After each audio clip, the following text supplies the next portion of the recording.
Hello students, welcome to you in Prince Education Hub Seeker. This is your science period. Today we have start new chapter number 9, Force and Law of Motion. तो आज हम एक बेटा नया chapter start कर रहे हैं जिसका नाम क्या है बेटा, force and law of motion. ठीक है, पीछे वाला जो चैप्टर था हमारे पास चैप्टर नंबर 8, वो कौन सा था, मोशन वाला चैप्टर था जिसके अंदर हमने मोशन के बारे में डिस्कस किया था. ओके, अब जो चैप्टर है हमारे पास वो फोर्स वाला है. ठीक है, और कुछ लॉ है हमारे पास मोशन के, उनके बारे में वन बाय वन डिस्कस करेंगे. तो सबसे पहला जो हमारे पास फर्स्ट टॉपिक है वो है फोर्स. ठीक है, एक्चुअल में हमारे पास फोर्स क्या होता है. ठीक है, फोर्स जो टॉपिक है हमारे पास, उसको करने से पहले आपको ये पता होना चाहिए कि कोई भी ऑब्जेक्ट हमारे पास क्या होता है, पहले रेस्ट पोजीशन में होता है, फिर हमारा ऑब्जेक्ट जो है वो मोशन में हो जाता है. ठीक है, अब हमारा जो ऑब्जेक्ट है वो मोशन में क्यों होता है.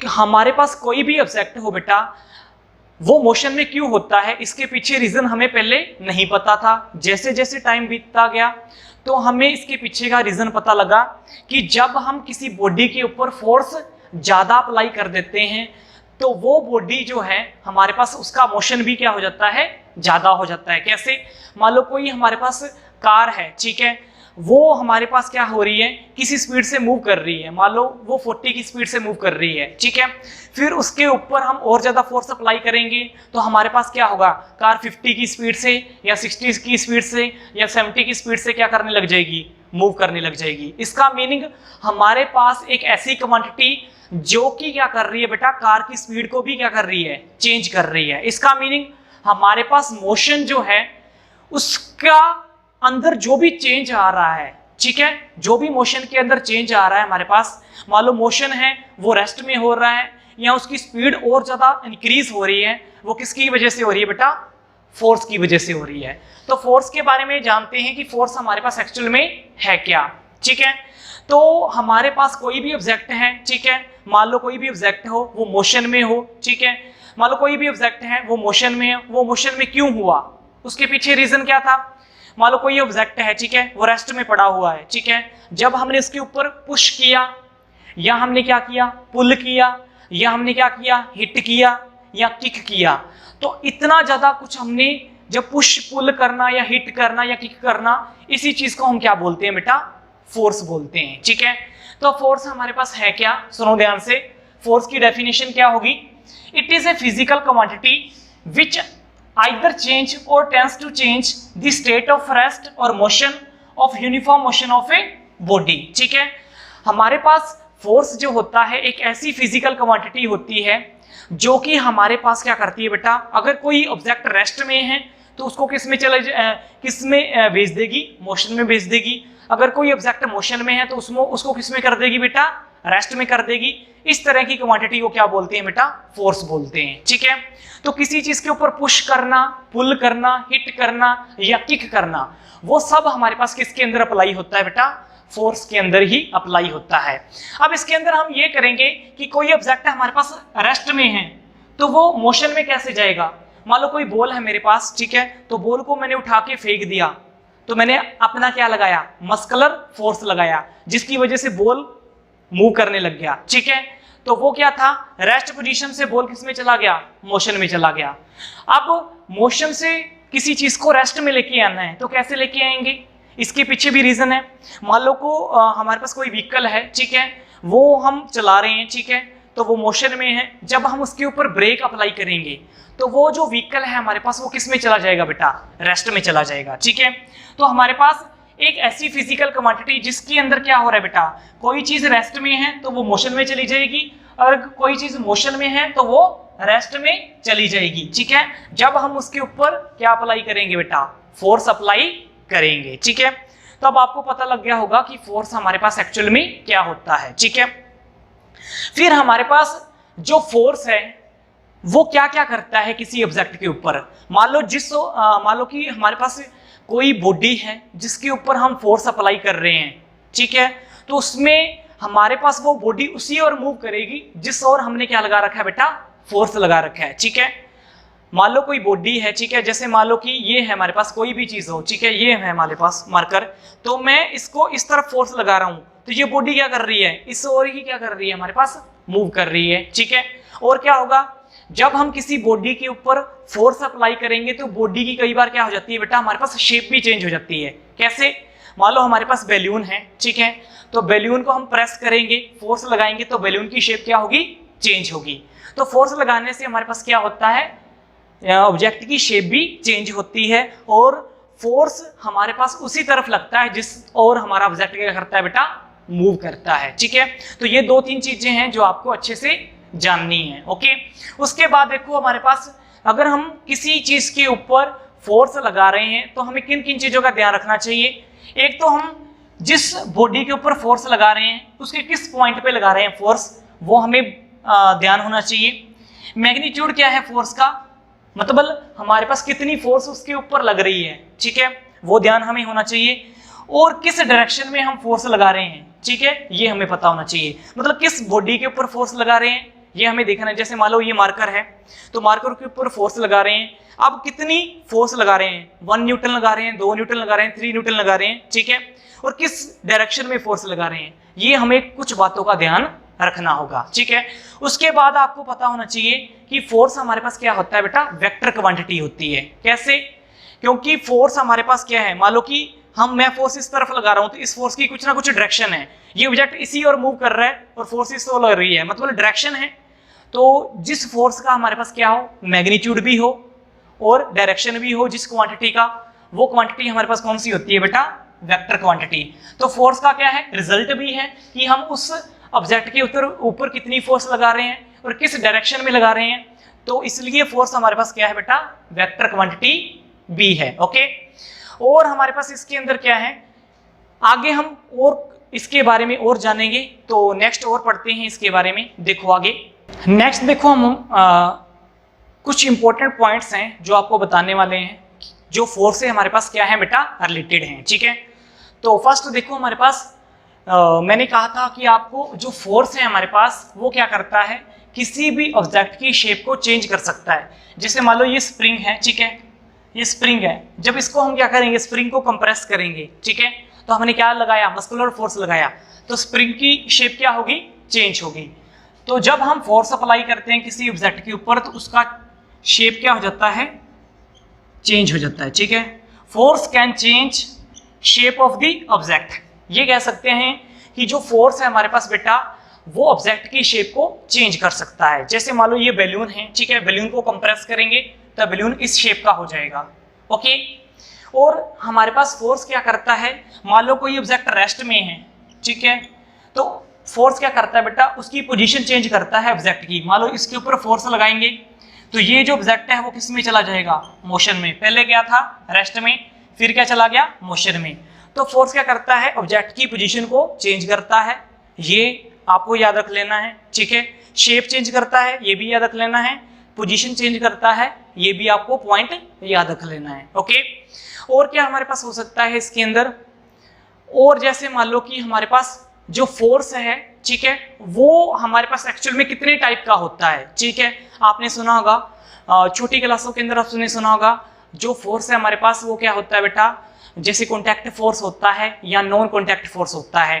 कॉन्टैक्ट फोर्स में हमारे पास क्या आता है, जैसे मान लो कि हमारे पास कॉन्टैक्ट फोर्स हो तो उसमें मस्कुलर फोर्स आता है या फ्रिक्शनल फोर्स आता है, ठीक है, ये आपने पढ़ रखा है। और नॉन कॉन्टैक्ट में क्या आता है, जैसे ग्रेविटेशनल फोर्स, ठीक है, या मैग्नेटिक फोर्स, ठीक है, ये आपने सुन रखा होगा क्लास 8th के अंदर, ओके।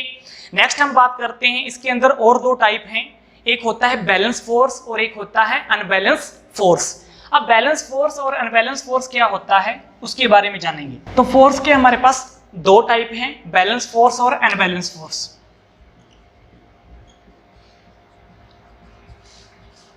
सबसे पहले देखो बैलेंस फोर्स क्या होता है, ठीक है। मान लो कि ये मेरे पास कोई ऑब्जेक्ट है, ठीक है, जैसे मान लो ये बॉक्स है, ये मान लो कोई हैवी बॉक्स है, ठीक है। इस हैवी बॉक्स को क्या कर रहा हूं मैं बेटा, इस हैवी बॉक्स को मैं मूव करवाना चाहता हूं, ठीक है। इस हैवी बॉक्स को क्या करवाना चाहता हूं बेटा, मैं मूव करवाना चाहता हूं। तो ये हैवी बॉक्स जब मैं मूव करवाना चाहता हूं तो ये हैवी बॉक्स आगे की ओर मूव नहीं हो रहा, क्या नहीं हो रहा बेटा, हैवी बॉक्स जो है आगे की ओर मूव नहीं हो रहा, ठीक है। अगर ये मूव नहीं होगा तो इसकी कोई पोजीशन चेंज नहीं होगी। तो इस टाइप के फोर्स को क्या बोलते हैं बेटा, बैलेंस फोर्स, ठीक है। यहाँ पे फोर्स क्या हो रहा है हमारे पास, बैलेंस हो रहा है, ठीक है। कैसे, मान लो कि हमारे पास हैवी बॉक्स है, इसको मैं फोर्स लगा रहा हूं, ठीक है, अपना फोर्स लगा रहा हूं, लेकिन मेरे फोर्स से क्या नहीं हो रहा, ये आगे की ओर मूव नहीं हो रहा, ठीक है। अगर मेरे फोर्स से आगे की ओर मूव हो जाएगा तो हमारे पास क्या होगा, वो अनबैलेंस फोर्स में चेंज हो जाएगा। कैसे, मान लो कि इसको एक अनदर वे में करते हैं, जैसे मान लो कि इधर से कोई F1 फोर्स लगा रहा है और इधर से मेरा फ्रेंड जो है वो F2 फोर्स लगा रहा है, ठीक है। मान लो ये मैं हूं, ठीक है, F1 फोर्स लगा रहा हूं इधर से हैवी बॉक्स को, और इधर से मेरा फ्रेंड क्या लगा रहा है, F2 फोर्स लगा रहा है। बॉक्स हमने ले लिया स्मॉल, हैवी की जगह ले लिया हमने स्मॉल, आपको समझाने के लिए अच्छे से। तो यहाँ पे देखो हमारे पास क्या होगा, मैं इधर से F1 फोर्स लगा रहा हूँ, इधर से मेरा फ्रेंड क्या लगा रहा है, F2 फोर्स, ठीक है।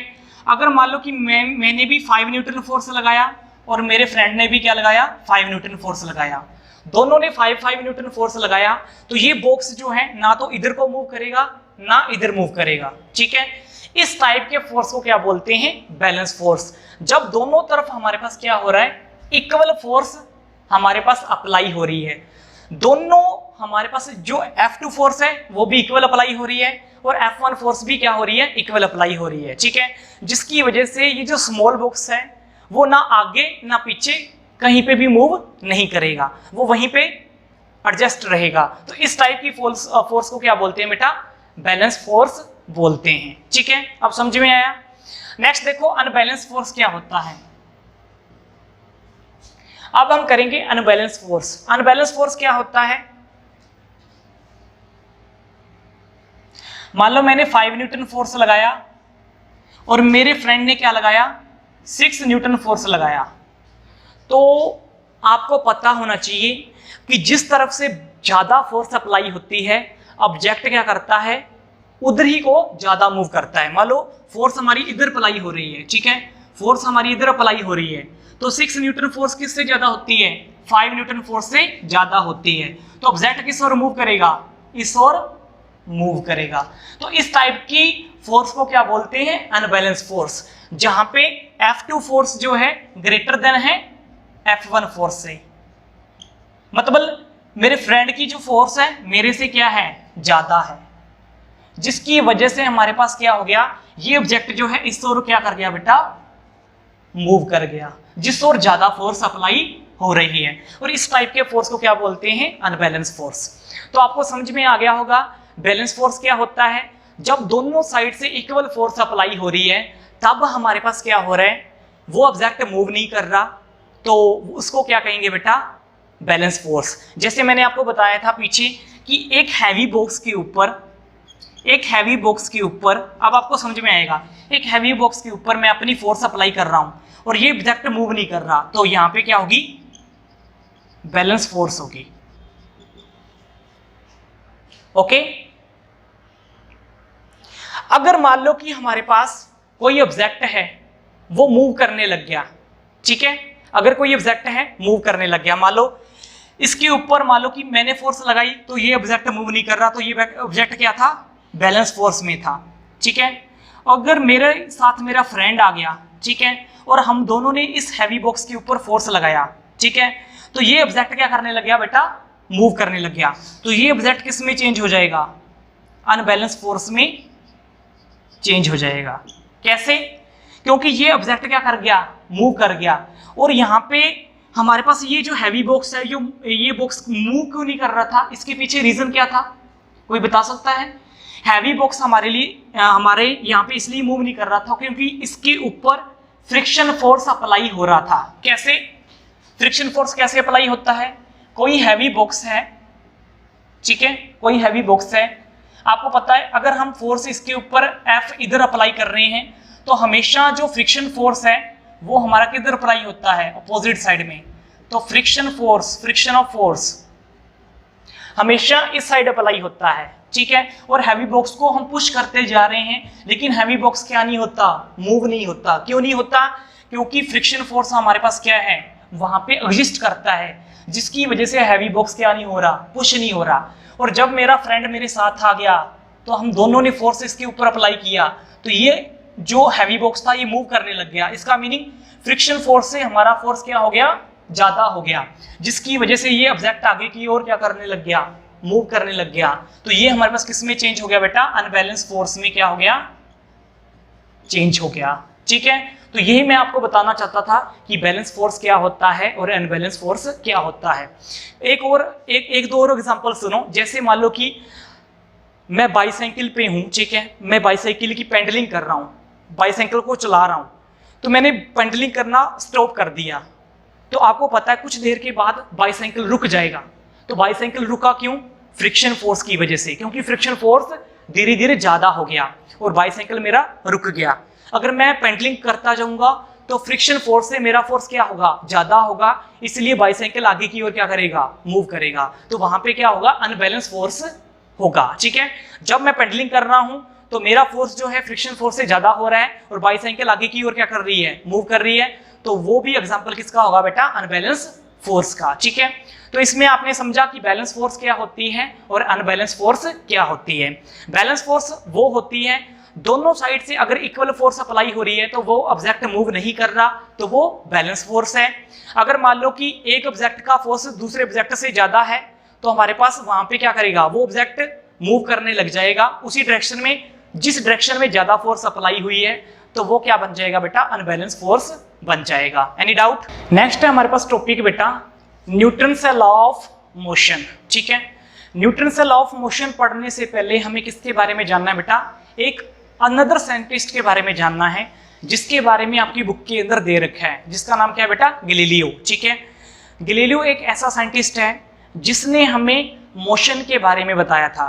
ठीक है, कि हमारे पास उसने मोशन का एक ऐसा लॉ दिया था जो बाद में हमारे पास क्या बना था, न्यूटन का फर्स्ट लॉ ऑफ मोशन बना था। कैसे, उसी से मिलकर हमारे पास न्यूटन का फर्स्ट लॉ ऑफ मोशन बना है। तो गैलीलियो ने क्या कहा था, सुनो ध्यान से। गैलीलियो ने क्या किया बेटा, एक एक्सपेरिमेंट किया। ठीक है, एक एक्सपेरिमेंट किया हमारे पास। ये एक्सपेरिमेंट देख लेना क्या है। ये एक्सपेरिमेंट ये है हमारे पास कि ये इंक्लाइनेड प्लेन है, ये आपको पता है इंक्लाइनेड प्लेन होता है। ठीक है, यहां से मैं बॉल को मूव करवा रहा हूं। ठीक है, बॉल क्या कर रही है, यहाँ पे मूव कर रही है, फिर बॉल यहाँ पे जाएगी, यहाँ पे जाएगी, यहाँ पे जाएगी, यहाँ पे जाएगी। ठीक है, मतलब गैलीलियो का ये मानना था कि अगर बॉल यहाँ से मूव करवा रहा हूं तो बॉल यहाँ पे जाके यहाँ पे जाएगी, लास्ट पोजीशन में जाएगी। बट एक कंडीशन होनी चाहिए यहाँ पे कि बॉल यहाँ, अगर यहाँ से मूव करवा रहे हैं तो बॉल यहाँ तक मूव करेगी। इसके पीछे एक कंडीशन है कि यहाँ पे जो हमारे पास फोर्स है, कौन सा, फ्रिक्शन फोर्स, वो क्या होना चाहिए, बिल्कुल नहीं होना चाहिए। अगर यहाँ पे फ्रिक्शन फोर्स हुआ तो ये ऑब्जेक्ट उतनी डिस्टेंस कवर नहीं करेगा जितनी मैंने आपको यहाँ पे बताई है। ठीक है, अगर मान लो कि ऑब्जेक्ट यहाँ पे है, अगर यहाँ पे फ्रिक्शन फोर्स होगा अप्लाई तो ये ऑब्जेक्ट यहाँ तक ही कवर करेगा, यहाँ तक ही जाएगा, आगे नहीं जा पाएगा। क्योंकि फ्रिक्शन फोर्स क्या होता है, हमेशा मोशन के अपोजिट साइड अप्लाई होता है, जिसकी वजह से ऑब्जेक्ट क्या हो जाता है, कुछ देर के बाद रुक जाता है। ठीक है, तो हमारे पास क्या होगा, यहाँ पे मैंने फ्रिक्शन फोर्स नहीं माना है, बिल्कुल क्या है, स्मूथ प्लेन है जहाँ पे फ्रिक्शन लेस है। ये मतलब ये क्या है, हमारे पास फ्रिक्शन लेस सरफेस है। तो यहाँ से बॉल को मैं अगर मूव करवा रहा हूं तो बॉल यहाँ पे मूव करेगी और यहां तक जाएगी। ठीक है, तो इसके पीछे अब ये जो मैंने आपको बताया है इंक्लाइनेड प्लेन जहां से बॉल को मूव करवा रहा हूं, इसके पीछे जो हमारे पास जो गैलीलियो ने एक स्टेटमेंट दी थी वो कौन सी है, सुनो ध्यान से। गैलीलियो ने एक स्टेटमेंट दी थी, वो बहुत ही ज्यादा इंपॉर्टेंट स्टेटमेंट है। वो बाद में जाके हमारे पास क्या बनी थी, न्यूटन की फर्स्ट लॉ ऑफ मोशन बनी थी। ये आपको पता है फर्स्ट लॉ ऑफ मोशन क्या होता है। ओके, वो स्टेटमेंट क्या थी, सुनो ध्यान से। वो स्टेटमेंट ये थी कि कोई भी ऑब्जेक्ट है वो मोशन में रहेगा, कोई भी ऑब्जेक्ट है वो मोशन में रहेगा जब तक उसके ऊपर एक्सटर्नल फोर्स हम अप्लाई नहीं करते। ठीक है, सुनो ध्यान से, कोई भी ऑब्जेक्ट है वो मोशन में रहेगा जब तक उसके ऊपर एक्सटर्नल फोर्स अप्लाई नहीं होता। जब उसके ऊपर एक्सटर्नल फोर्स अप्लाई हुआ तो वो ऑब्जेक्ट क्या होगा, मोशन से रेस्ट में हो जाएगा। कैसे, मान लो यहाँ पे है, ये बॉल है, यहाँ पे फ्रिक्शन फोर्स नहीं है, यहाँ पे क्या है, फ्रिक्शन फोर्स नहीं है, तो बॉल ये यहाँ तक कवर करेगी। अगर यहाँ पे फ्रिक्शन फोर्स है तो ये बॉल यहाँ तक ही मूव करेगी। मतलब कोई भी ऑब्जेक्ट हो, मान लो कि किसी बॉल को मैं ऊपर फेंक रहा हूं, आपको पता है जब बॉल ऊपर जाएगी तो बॉल नीचे क्यों आती है, ऊपर क्यों नहीं जाती? क्योंकि अपोजिट साइड में कौन सा फोर्स लग रहा है? ग्रेविटेशनल फोर्स अप्लाई हो रहा है। मतलब एक्सटर्नल फोर्स उस बॉल के ऊपर अप्लाई हो रहा है, जिसकी वजह से वो बॉल मूव नहीं करेगी ज्यादा, वो नीचे वापस आ जाएगी। ठीक है, मान लो कि मैं बॉल को रोड किसी सरफेस के ऊपर रोल करवा रहा हूं, बॉल को फेंक रहा हूं किसी स्मूथ सरफेस पे, तो बॉल कुछ देर के बाद रुक क्यों जाती है? बॉल मूव क्यों नहीं करती रहती? क्योंकि उसके ऊपर क्या हो रहा है बेटा? एक्सटर्नल फोर्स अप्लाई हो रहा है। जब किसी बॉल के ऊपर या किसी ऑब्जेक्ट के ऊपर एक्सटर्नल फोर्स अप्लाई होगा तो वो ऑब्जेक्ट जो है मोशन से किस में चला जाएगा? रेस्ट में चला जाएगा। ठीक है, तो गैलीलियो का ये मानना था कि मान लो कि कोई फोर्स ना हो, फ्रिक्शन फोर्स ना हो, ग्रेविटेशनल फोर्स ना हो, तो किसी ऑब्जेक्ट को मैंने ऐसे फेंक दिया तो वो ऑब्जेक्ट हमेशा मूव ही करता रहेगा, वो कभी स्टॉप नहीं होगा। ठीक है, तो ये स्टेटमेंट हमारे पास क्या थी बेटा? ट्रू थी। जैसे मान लो कि अर्थ जो है वो हमारे सन के चारों ओर चक्कर लगा रही है। ठीक है, वो मूव करती रही है, मूव कर रही है, मूव कर रही है, बार बार मूव कर रही है। ठीक है, मतलब उसके ऊपर इतना एक्सटर्नल फोर्स अप्लाई नहीं हो रहा, वो बार बार मूव कर रही है। ठीक है, तो ये बेस्ट एग्जांपल है हमारे पास किसका?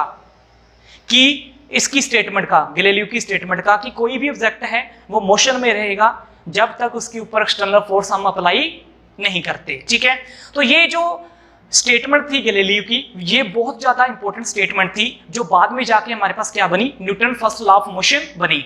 ठीक है, वो कैसे बनी वो आगे दिखाएंगे।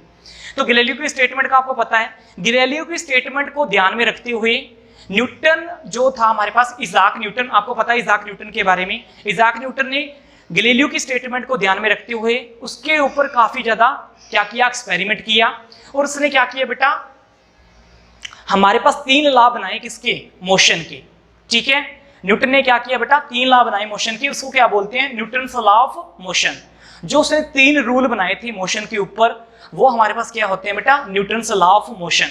अब इन न्यूटन्स लॉ ऑफ मोशन के बारे में हम 1 बाय 1 डिस्कस करेंगे कि ये लॉ क्या होते हैं। सबसे पहला लॉ कौन सा है? Newton first law of motion. तो पहले करते हैं Newton first law of motion के बारे में। नेक्स्ट है हमारे पास बेटा न्यूटन है फर्स्ट लॉ ऑफ मोशन। अब Newton first law of motion क्या है? मैंने आपको बता दिया था गैलीलियो की स्टेटमेंट, वही हमारे पास बाद में क्या बनी थी? Newton first law of motion बनी थी। मतलब उसमें थोड़ा बहुत उसने एक्सपेरिमेंट के द्वारा चेंज कर दिया था उस स्टेटमेंट को, और एक मॉडिफाइड डेफिनेशन बनाई थी Newton first law of motion. Okay, क्या थी? देखो यहाँ पे, according to this law every body continue in the state of rest और uniform motion in a straight line until compelled by some external force to change that state। ये law क्या कहता है हमारे पास? कोई भी बॉडी है वो रेस्ट में है तो रेस्ट में रहेगी जब तक उसके ऊपर एक्सटर्नल फोर्स अप्लाई नहीं करते।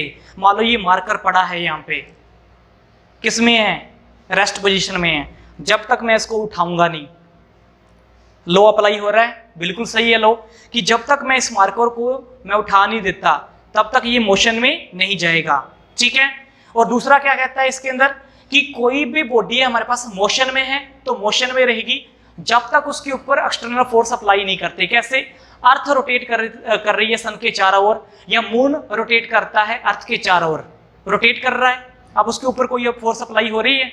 बहुत कम फोर्स अप्लाई हो रही है, फिर भी वो उसके चारों ओर मूव कर रहा है। मान लो कि अगर मून को हम रोक दें फोर्स लगा के रोक सकते हैं, वैसे तो नहीं रोक सकते। ओके, तो हमारे पास क्या होगा कि कोई भी अगर हमारे पास ऑब्जेक्ट है वो मोशन में है तो मोशन में रहेगा जब तक उसके ऊपर फोर्स अप्लाई नहीं करते। ठीक है, कोई भी बॉडी है वो रेस्ट में है तो रेस्ट में रहेगी जब तक उसके ऊपर फोर्स अप्लाई नहीं करते। मान लो ये मार्कर है, ये रेस्ट में है तो रेस्ट में रहेगा, मैंने उठा लिया तो फोर्स की वजह से उठाया है।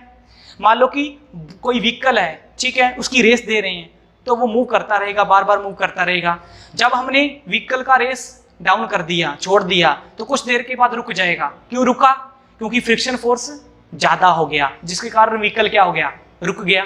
तो यहाँ पे ये जो स्टेटमेंट है बिल्कुल सही है कि हमारे पास ये जो लॉ है बिल्कुल परफेक्ट लॉ है मोशन का, कि कोई भी बॉडी है रेस्ट में है, रेस्ट में रहेगी, कोई भी बॉडी है मोशन में है, मोशन में रहेगी जब तक उसके ऊपर एक्सटर्नल फोर्स अप्लाई नहीं करते। ठीक है, अगर हमने एक्सटर्नल फोर्स अप्लाई कर दी तो रेस्ट वाली बॉडी क्या होगी बेटा?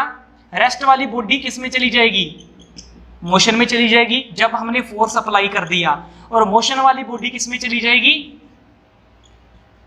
रेस्ट में चली जाएगी जब हमने उसके ऊपर फोर्स अप्लाई कर दिया। यही था हमारे पास। तो इसलिए इसको क्या बोलते हैं बेटा, लॉ ऑफ इनर्शिया भी बोलते हैं। ठीक है, याद रख लेना, लॉ ऑफ इनर्शिया। ठीक है, लॉ ऑफ इनर्शिया क्यों बोलते हैं, इसी की वजह से कि जब हम उसके ऊपर फोर्स अप्लाई करेंगे तो रेस्ट वाला मोशन में चला जाएगा और मोशन वाला रेस्ट में चला जाएगा, इसलिए इसको क्या बोलते हैं, लॉ ऑफ इनर्शिया भी बोलते हैं। ठीक है, तो ये था लॉ ऑफ इनर्शिया। अब सुनो, वन बाय वन इसके कुछ एग्जांपल देखते हैं, लॉ ऑफ इनर्शिया रेस्ट के बारे में या लॉ ऑफ इनर्शिया मोशन के बारे में। ठीक है, तो वन बाय वन देखते हैं आगे। नेक्स्ट है हमारे पास बेटा law of inertia of rest. दो ही है हमारे पास लॉ, एक law of inertia of rest है और दूसरा law of inertia of motion है। दोनों के बारे में पढ़ा था। फर्स्ट देखो, law of inertia of rest किसको बोलते हैं, बिल्कुल आसान है, अभी बताया था। According to this law, if a body in is rest it will remain in the rest until an external force is applied on it। कोई बॉडी है वो बेटा रेस्ट में है तो रेस्ट में रहेगी जब तक उसके ऊपर एक्सटर्नल फोर्स हम अप्लाई नहीं करते। ध्यान है कुछ, ऐसे क्यों कर रहा हूं मैं कि कोई बॉडी है, मार्कर है, रेस्ट में है तो रेस्ट में रहेगा जब तक उसके ऊपर फोर्स अप्लाई नहीं करता। जब मैंने उसके ऊपर फोर्स अप्लाई कर दिया तो वो किस में चला गया, मोशन में चला गया। ठीक है, अब इसके कुछ एग्जाम्पल देखते हैं। फर्स्ट एग्जाम्पल है, देखो बिल्कुल आसान एग्जाम्पल है, बिल्कुल मस्त सा एग्जाम्पल है। क्या है, ए पर्सन सिटिंग और स्टैंडिंग इन ए बस। कोई पर्सन है बस के अंदर बैठा हुआ है या खड़ा हुआ है। ठीक है, या कार के अंदर बैठा है या खड़ा है, कुछ भी है, कार के अंदर बैठा ही है मान लो। ठीक है, बस के अंदर तो खड़ा हो सकता है लेकिन कार के अंदर खड़ा नहीं हो सकता। ओके, कार छोटी होती है। तो कोई पर्सन है वो बैठा हुआ है किसके अंदर, बस के अंदर। ठीक है, तो मान लो कि बस और कार के अंदर किसी के अंदर भी बैठा हुआ है, अपने को क्या मतलब है। ठीक है, अपने तो बताना है। ओके, तो यहाँ पे क्या हो रहा है कि नेक्स्ट हमारे पास क्या है, a car falls backward when the vehicle start moving forward. कि मान लो कि आप कार के अंदर या बस के अंदर बैठे हो, बस अभी चली नहीं है। ठीक है, जैसी बस ऑन हुई और बस ने चलना स्टार्ट किया तो आप पीछे की ओर क्यों, आप पीछे की ओर ऐसे क्यों हो जाते हो, जब बस आगे की ओर मूव करती है तो आपको पीछे की ओर झटका क्यों लगता है। इसके पीछे कारण क्या है, इसके पीछे कारण है law of inertia of rest. पहले आप किस में थे बेटा, रेस्ट पोजीशन में थे। जैसे ही बस ने चलना स्टार्ट किया तो आपका जो अपर पार्ट है, ये वाला जो पार्ट है, वो क्या कर गया, मोशन में चला गया। क्योंकि बस मोशन में है तो आपका पार्ट भी क्या हो गया बेटा, मोशन में हो गया। तो बस आगे की ओर मूव कर रही है और आपका एक्शन जो हो रहा है वो पीछे की ओर हो रहा है। किसकी वजह से, law of inertia of rest की वजह से। मतलब जब बस मोशन में हुई तो आप भी क्या हो गए बेटा, मोशन में हो गए। ओके, कोई डाउट, कोई डाउट नहीं है। नेक्स्ट देखो, व्हेन ए कारपेट और blanket is beaten with a stick the dust particle remove. मान लो कि हमारे घरों के अंदर पुराने कपड़े होते हैं, उसके ऊपर मैं जोर जोर से ऐसे स्टिक करता हूं तो उसमें से डस्ट निकलती है बाहर। वो क्यों निकलती है, वो इसी की वजह से, law of inertia of rest की वजह से। क्यों, क्योंकि पहले उसके ऊपर डस्ट जमी हुई थी, जैसे ही मैंने उसके ऊपर फोर्स अप्लाई किया, जैसे ही मैं उसके ऊपर फोर्स अप्लाई कर रहा हूं तो वो डस्ट जो है उससे क्या आ रही है, बाहर आ रही है। किसकी वजह से, law of inertia of rest की वजह से। नेक्स्ट देखो हमारे पास थर्ड है हमारे पास, when a horse suddenly start running then man sitting on a horse fall backward due to the inertia of rest। यहाँ पे क्या हो रहा है बेटा, जैसे ही हम इसके अंदर देखो क्या कर रहे हैं, मान लो कि कोई पर्सन है हॉर्स के ऊपर बैठा है, अब हॉर्स ने जस्ट चलना स्टार्ट किया है, हॉर्स तो आगे की ओर मूव कर रहा है और आपका जो अपर पोर्शन है वो पीछे की ओर क्यों मूव करता है। सेम एग्जांपल है बस वाला, बस के अंदर भी ऐसा हो रहा था, बस आगे की ओर मूव कर रही है और आपको पीछे की ओर झटका लग रहा है ऐसे। क्यों, वही सेम यहाँ पे हो रहा है। किसकी वजह से, law of inertia of rest की वजह से। मान लो कि कोई पेड़ है, ठीक है, तो पेड़ के ऊपर आप उसको जोर से झटका दे रहे हो तो उसके पत्ते गिर रहे हैं। पहले तो पत्ते नहीं गिर रहे थे, जब आपने उस पेड़ के ऊपर फोर्स अप्लाई किया जोर जोर से तो उसके पत्ते नीचे आने लग गए। क्यों, law of inertia of rest. बस, ठीक है, तो बिल्कुल आसान था, इसको देख लेना। तो आज हमने बेटा फोर्स के बारे में, फोर्स के कुछ टाइप्स के बारे में, फिर उसके बाद हमने गैलीलियो की जो स्टेटमेंट थी वो डन की, उसके बाद हमने Newton first law of motion किया जिसके अंदर हमने रेस्ट वाला लॉ जाना, law of inertia of rest. कल हम करेंगे law of inertia of motion. Okay, तो thanks for watching this video.